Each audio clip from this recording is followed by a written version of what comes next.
Bonjour, aujourd'hui je vais vous parler de perspective. Vous savez, cette perspective qui fait peur, qui effraie souvent beaucoup de peintres. Et en fait, c'est vrai que la perspective peut être abordée de manière beaucoup plus simplifiée.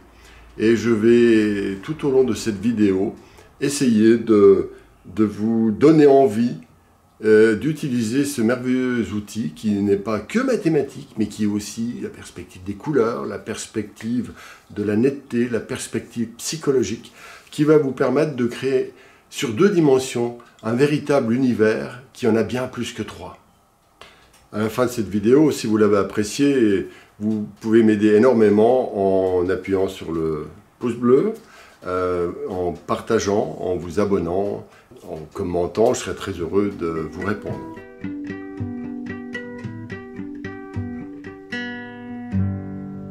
Comme je le disais en préambule, la perspective est quelque chose qui effraie beaucoup. Beaucoup de personnes ont peur parce que ça nous rappelle des mauvais souvenirs de mathématiques, par exemple.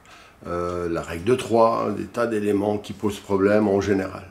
Effectivement, dans le monde de l'art, nous voulons avoir une perception de l'espace extrêmement libre, ouverte, mais juste quand même.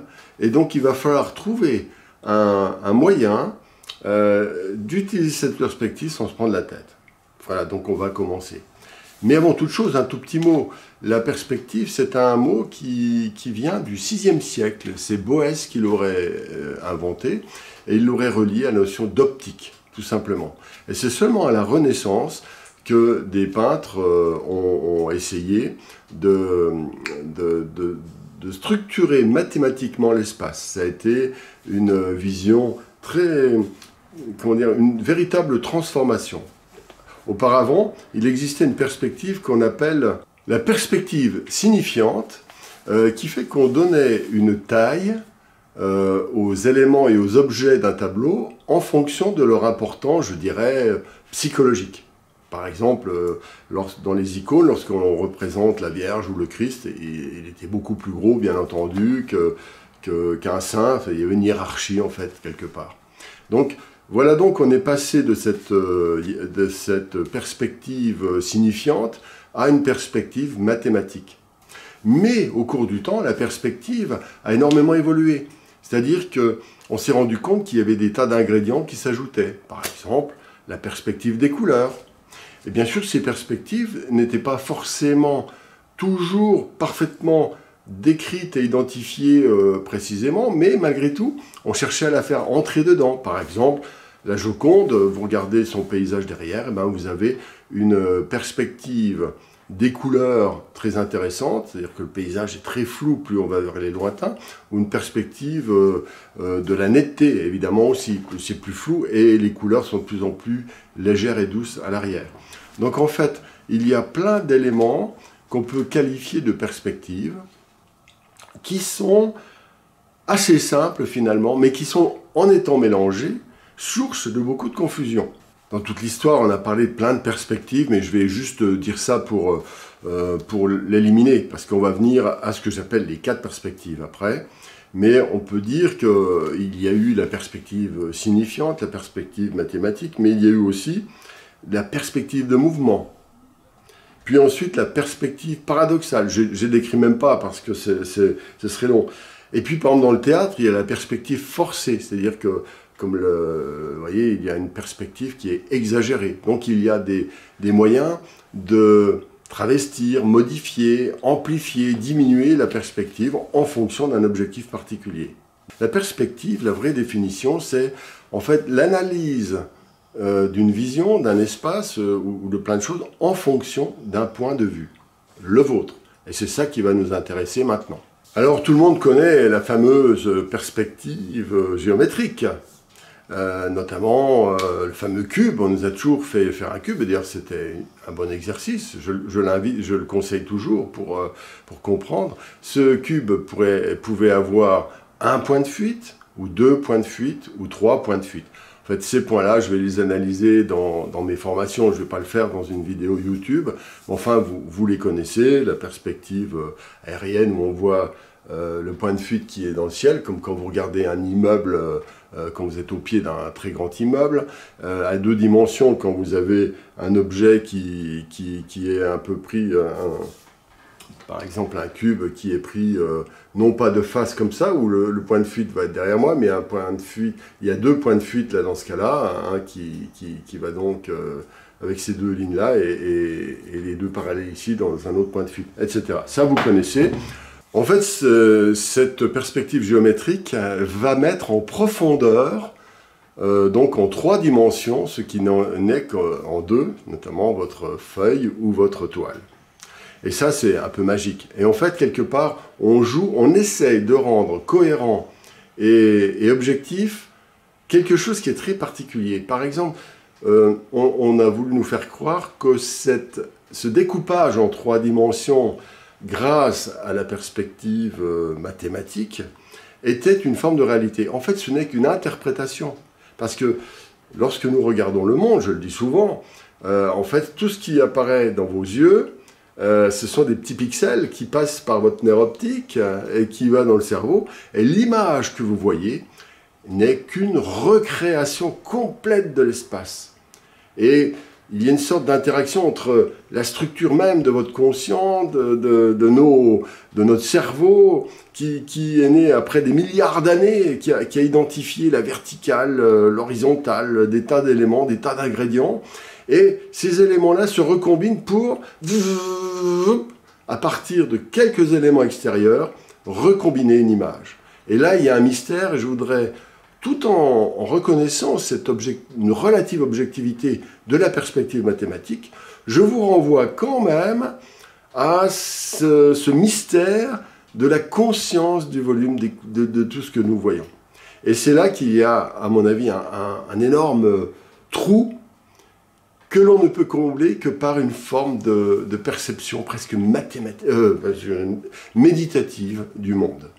S'il n'y a pas cette ouverture, cette impression qu'on est face à un mystère, quand on regarde, quand on est face à l'image, n'oublions pas que l'image représente 80% de notre cerveau, eh bien, cette image recrée, cette image visible de l'extérieur, eh bien, toute cette image imaginée, eh bien, nous devons absolument garder cet espace d'ouverture, de mystère. Sinon, on passe à côté, j'en suis convaincu.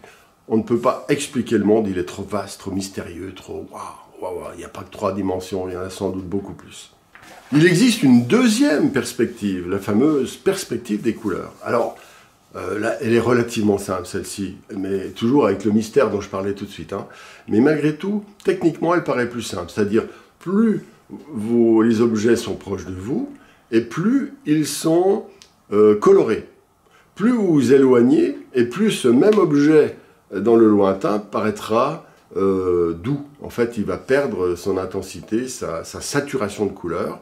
Et donc, si vous faites un tableau et que vous ne tenez pas compte de cette diminution de la perspective des couleurs, vous allez faire apparaître, c'est mon chien, voilà, je vous présente Toubi, eh bien, qui touche le pauvre, et ces couleurs qui sont dans les lointains vont apparaître vers l'avant. C'est-à-dire que vous allez pulvériser, par exemple, une bonne perspective géométrique, en y ajoutant une fausse perspective des couleurs, et vous allez faire apparaître, rapprocher des objets qui sont très lointains normalement. Donc c'est une faute importante. La perspective des couleurs est beaucoup plus subtile, il est important en même temps de la comprendre de manière zen en fait. Voilà, on part du principe que c'est beaucoup plus coloré quand un objet est près de vous et il est beaucoup moins coloré dans les lointains. Et puis dans tous les degrés de rapprochement, en fait la couleur on doit trouver une échelle qui permet de sentir que je donne l'exemple, par exemple, d'une longue rangée d'arbres, eh bien, au bord d'une route, par exemple, eh bien, les premiers arbres sont beaucoup plus forts, plus verts, par exemple, et dans les lointains, eh bien, ils deviennent de plus en plus gris, gris-bleutés, etc. Eh bien, cette hiérarchie, on ne va pas passer d'un vert fort du premier plan à un vert très doux dans les lointains d'un seul coup. Il y a donc toute une gradation qu'il faut percevoir. Et ça, c'est très important parce que ça oblige à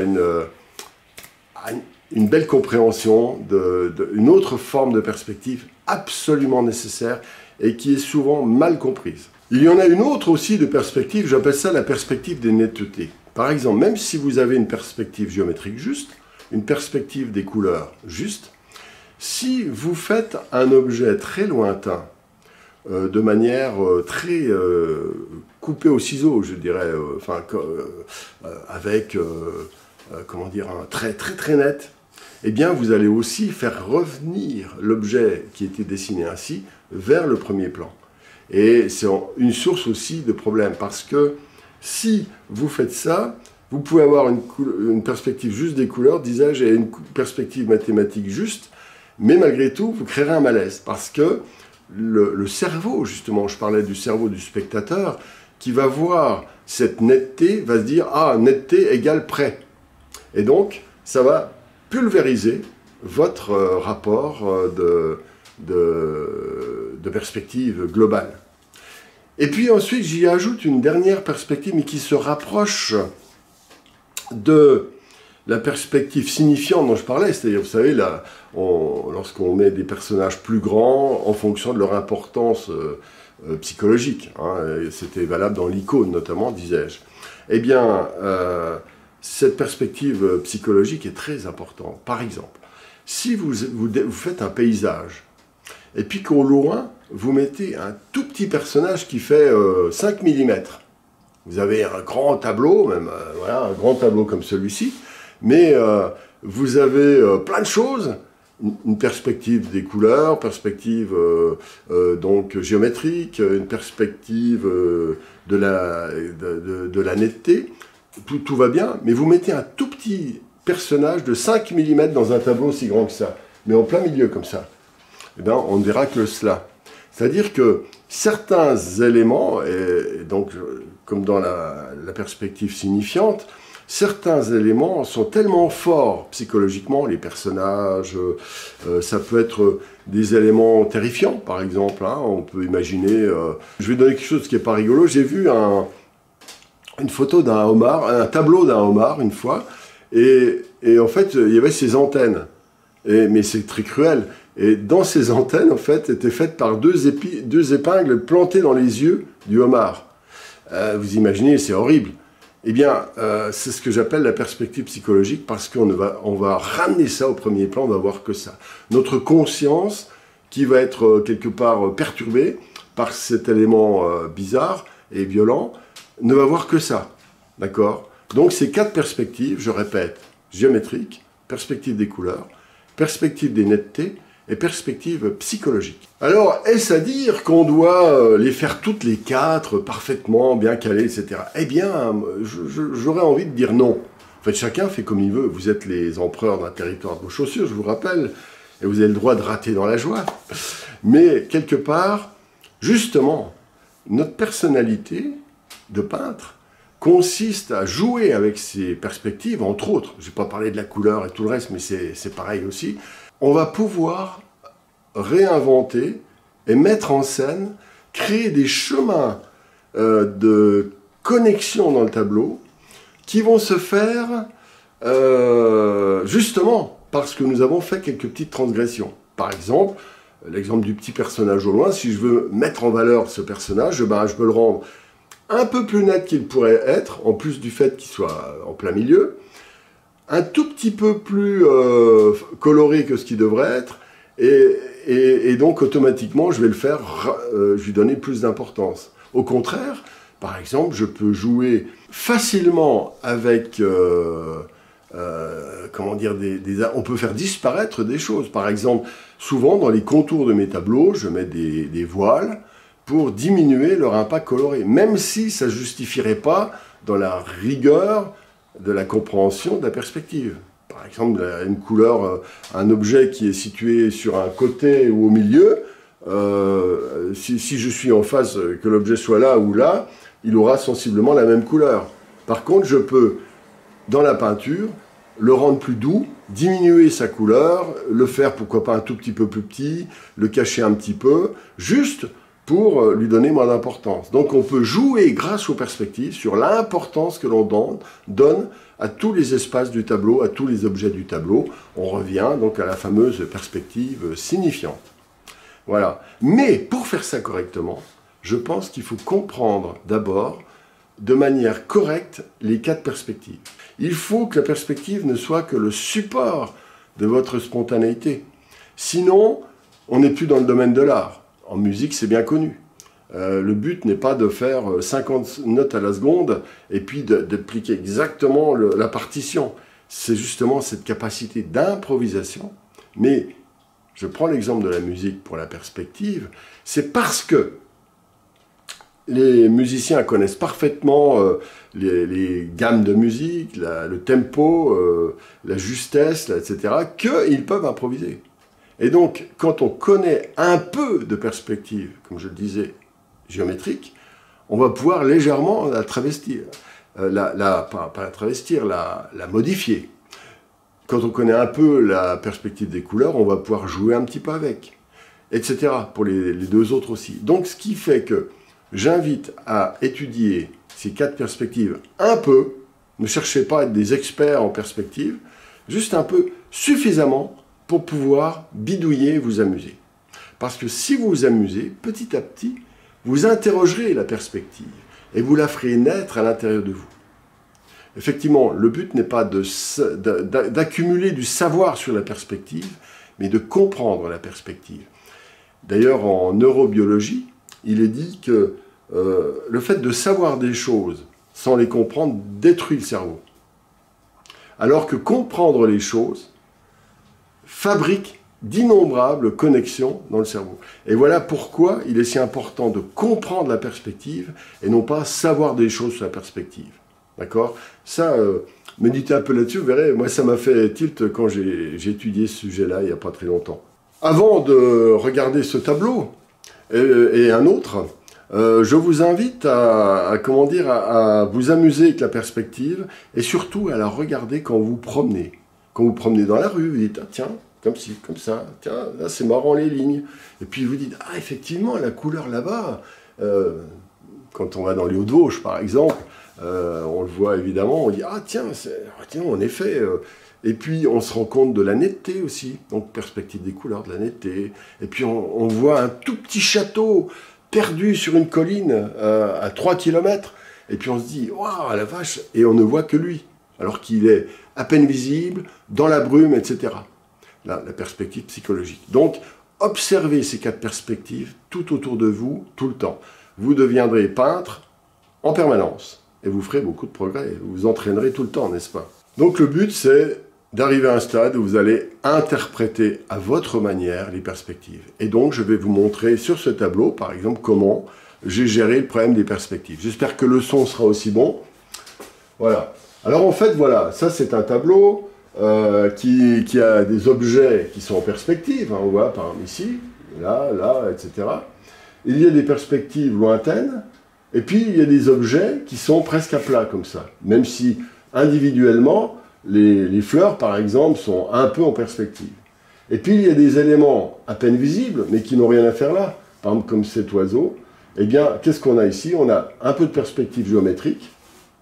On a un petit peu de perspective des couleurs. Vous voyez, dans les lointains, j'ai très peu de couleurs. Si je mettais trop de couleurs ici, ça le ferait revenir au premier plan et ça nuirait énormément à ici. D'accord? Aussi, quelque part, j'ai fait un peu la perspective signifiante, c'est-à-dire, je n'ai pas voulu, vous voyez, j'ai une planète, j'ai mis des animaux. En fait, ils sont posés, le but n'est pas qu'ils soient eux en perspective. C'est une manière aussi de démolir la perspective géométrique sur certaines parties, on va dire, d'accord? Ensuite, les tours, vous voyez ici, j'ai fait beaucoup plus flou par rapport à là. Donc j'ai interprété la perspective, là c'est flou et là c'est net. Voilà, donc quelque part, et les objets dans les lointains sont aussi flous. C'est-à-dire que là, ils ne sont pas flous, dans le sens, ils sont bien dessinés quand même, mais ils sont plus discrets en termes, je les ai mis volontairement comme s'ils étaient dans les lointains, en termes de perspective des couleurs. Alors il existe aussi une dernière perspective dont je n'ai pas vraiment parlé, c'est le fait que les couleurs elles-mêmes, alors c'est différent de la perspective des couleurs dont j'ai parlé, hein, par les lointains, les couleurs en elles-mêmes possèdent une capacité particulière. Par exemple le rouge, vient vers vous. Je vous dis pas ça pour que vous appreniez, le rouge vient vers nous. Non, réfléchissez, observez le rouge, vous verrez qu'il vient vers vous. Je pense que vous en rendrez compte. Et le bleu recule, alors que le vert est à peu près stable au milieu, on va dire. Donc c'est intéressant parce que c'est aussi un aspect dont il faudra jouer. Et vous voyez, toutes ces perspectives, si on ne les utilise pas de manière vraiment artistique, avec spontanéité, jeu, joie, etc., ce n'est pas possible à gérer, tout simplement. Voilà donc le deuxième tableau. Et donc là, nous sommes face à un univers de perspectives très particulier. Par exemple, là, le personnage est vraiment très fort, donc c'est perspective psychologique, on va dire, mais la perspective géométrique est juste quand même. C'est-à-dire j'ai un point de fuite qui est situé, on va dire, à peu près par la ligne d'horizon, là, etc. Et donc ça fuit sensiblement vers là. C'est un peu faux, mais c'est un... Voilà, le but, c'est que ce soit à peu près juste dans ce cas-là. Ne cherchez pas à faire des trucs très précis. Il y a des éléments épars qui sont liés à la perspective géométrique, comme ce cube, etc. Et puis par contre, les arbres suivent à peu près l'idée de la perspective géométrique, mais je m'en fous. C'est-à-dire, ça fait un peu comme la peinture moyenâgeuse, c'est-à-dire qu'il y a des objets plus petits dans les lointains, avec la perspective des couleurs. Les lointains sont plus doux, plus clairs, et surtout aussi dans les perspectives des couleurs, un peu plus bleutés. Plus on va vers les lointains, globalement, sauf cas particulier, avec des éclairages de montagne au loin, par exemple, où la couleur peut être forte, mais en général, plus on va vers les lointains, plus les lointains vont être bleus. Eh bien, ici, nous avons une logique de bleuté, plus doux, etc. Et le premier plan, le rouge, avance vers ici. C'est la perspective dont je parlais, quand je parle aussi, le rouge et le bleu s'éloigne et le rouge s'approche de nous. Ensuite, il y a un peu de perspective des arbres, mais sans plus, je m'en fous en fait, c'est pas le plus important. Et justement, je fais un peu exprès que ce soit juste, mais pas juste dans ce cas-là. D'accord? Là, par exemple, j'ai mis un aigle caché derrière les arbres. Évidemment, ça ne correspond pas du tout à de la perspective réelle, etc. Pareil ici, des poissons, etc. En fait, je me suis amusé justement à illustrer ce que je disais sur la perspective, c'est-à-dire qu'il faut les comprendre séparément, c'est pas très compliqué, pour s'en jouer, et s'en jouer d'une certaine manière qui va vous donner votre style et votre caractéristique.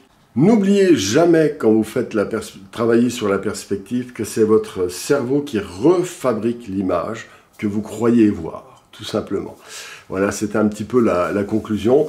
J'ai juste balayé, j'ai parlé globalement de la perspective, de toutes ces perspectives et des enjeux extraordinaires qui sont derrière. Mais en même temps, je vois bien qu'il va falloir approfondir sérieusement dans le cadre des formations.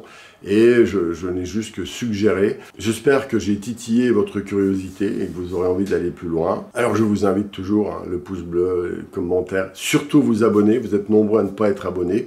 C'est dommage parce que ça permet un lien plus direct. Et puis voilà, ça aide ma chaîne. C'est une manière, un petit échange sympa, quoi. Et puis, devenez des maîtres de la perspective en vous promenant dans les rues. À bientôt!